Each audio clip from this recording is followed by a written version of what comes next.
Bom dia, boa tarde, boa noite, tudo bem?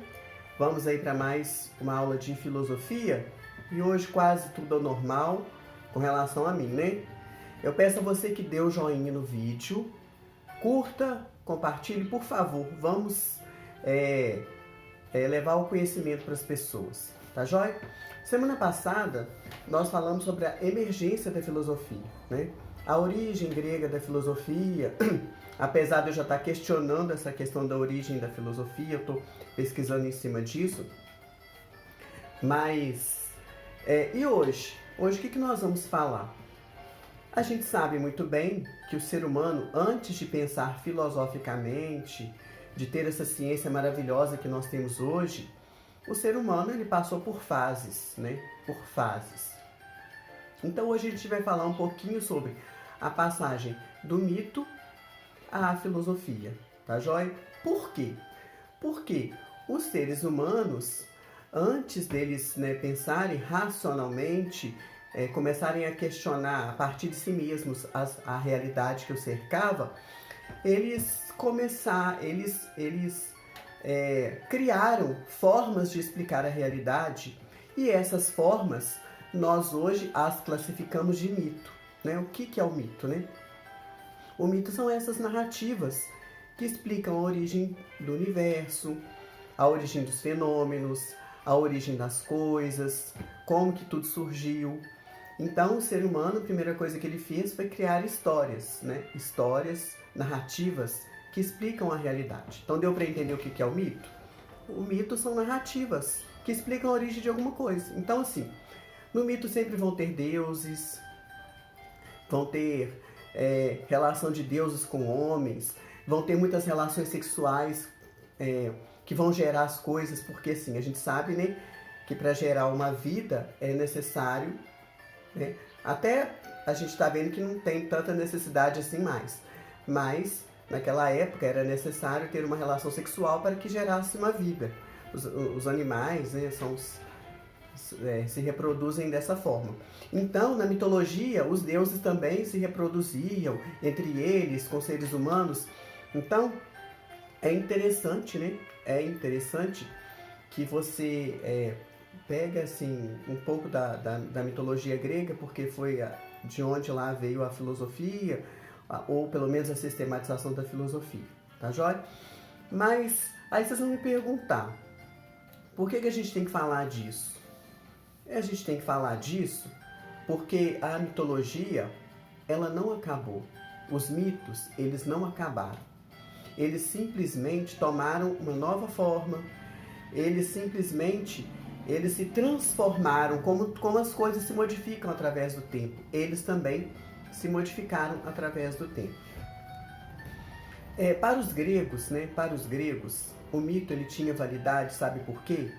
Porque eles acreditavam e ele validava aquela pessoa que contava aquela história. Porque aquela pessoa era escolhida pelos deuses, aquela pessoa era uma abençoada. Então o que ela falasse estava falado. E aquilo era passado de geração em geração até a gente ver, se a gente voltar nas nossas aulas atrás, até a gente ver que o ser humano passou a questionar a origem das coisas, os fenômenos, sobre uma nova ótica, né? Sob a ótica da própria razão. Aí nós podemos dizer, que houve, né, uma passagem do mito à filosofia. Muita gente vai falar do mito ao logos, o logos, aquela razão, né? Mas houve uma passagem do mito à filosofia, tá joia? Mas aí vocês vão ainda questionar, ou alguém pode ainda questionar. Essa passagem foi tranquila? Foi uma ruptura, né? Até o século XIX, os especialistas, estudiosos vão falar que houve uma ruptura total entre mito e filosofia. Mas chegou no século XX, as pessoas começaram a analisar novas fontes, encontrar novos documentos, historiadores e especialistas foram, assim, descobrindo novas formas de interpretar o mito. E aí o que aconteceu? Em meados do século XX, a partir do século XX, eles começaram a dizer o seguinte, que A mitologia, ela foi a grande responsável pela formação de toda a civilização. Não importa se é só a civilização ocidental, mas a civilização oriental, todos os povos que a gente tem conhecimento, que a gente tem material, a gente vai ver que eles construíram as suas civilizações em torno de mito. Tá joia? E quais são as características do mito? São essas aí básicas que eu já falei para você. São narrativas, né? As pessoas vão narrar, vão contar. O que é narrativa? É contar uma história. Então, contam-se histórias. Mas que histórias? Histórias da origem das coisas. Como que a Terra surgiu? Ah, a Terra surgiu porque os deuses que resolveram lá no céu um dia falar, estou entediado, vamos fazer isso. Aí como que é a Terra? Ah, a Terra ela é apoiada em cima de uma tartaruga, né? E isso foi sendo passado de geração em geração e isso foi sendo modificado. Agora, o mito é mentira? Olha, alguns vão dizer que o mito é mentira, outros vão dizer que o mito é verdade, outros vão dizer que o mito não é nem mentira nem verdade, ele apenas é portador da verdade, né? Ele pode ser uma história falsa, mentirosa, mas que deseja contar algo que seja verdadeiro. Então, vai de você aí, ó. Procura pesquisar o que é o mito e quais são os mitos que te interessam. Né? Existem na Grécia, Roma, né? Na Índia, os povos aqui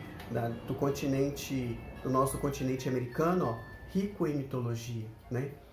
A gente vê a Yara, o Boto, né? São histórias aí, são narrativas, né? Tem até uma série na Netflix aí, ó. Procura aí para vocês entenderem um pouco sobre mitologia. Mas nós estamos no Ocidente, né? Nós fomos cristianizados, né? Alguém um dia falou que a gente tinha que ser cristão e a gente acabou virando cristão. Mas, tá vendo aqui, ó? Esse livro sagrado aqui do cristianismo, como que ele chama? Bíblia. Gente, eu quero que vocês, ó, não precisa ir longe, não. Você que é cristão, você que tá vendo aí, ó. A Bíblia está cheia, repleta de mitos, né? Aí eu vou fazer você questionar um pouquinho. Você acha que o homem veio de Adão e Eva? A narrativa da criação é assim mesmo? Foi assim que o mundo surgiu? Você concorda que é dessa forma que o mundo surgiu? Por exemplo, Caim, né? Adão e Eva tiveram Caim e Abel. Caim matou Abel. E o resto do povo veio de onde? Você passou a questionar sobre isso? E a gente, né? Nós formamos a nossa sociedade ocidental em torno de crenças, né? Crenças e que a gente pode dizer nessa aula de hoje que são crenças mitológicas. Então ficou claro para vocês? Gente, ó, né? O ser humano pensou primeiro por mitos, por narrativas, por contar histórias sobre a origem das coisas. E à medida que o pensamento foi evoluindo, que o próprio ser humano foi evoluindo, ele passou a questionar com a sua razão. E quando ele passou a questionar com a sua própria razão, nós chamamos isso da passagem do mito ao logos, do mito à filosofia. O mito encara a realidade de uma forma e a filosofia encara a realidade de uma outra forma, né? A filosofia ela não vai mais apelar para os deuses. A filosofia ela não vai apelar mais por narrativas que confiam somente na autoridade de quem está contando. A filosofia é que ela se preocupa, ela tem uma preocupação com a verdade dos fatos. Então, espero que você tenha entendido, né? E eu peço a vocês que leiam Gênesis 1 e 2, a Bíblia. Procure identificar ali características mitológicas, tá bom? Características mitológicas em Gênesis capítulo 1 e capítulo 2. Vocês podem continuar lendo, tem outras histórias lá, tem outros capítulos. Mas eu acho que isso já vai dar para dar uma luz para vocês. E a filosofia é uma explicação mais racional a respeito da realidade. Bom dia, boa tarde, boa noite e até a próxima. Tchauzinho.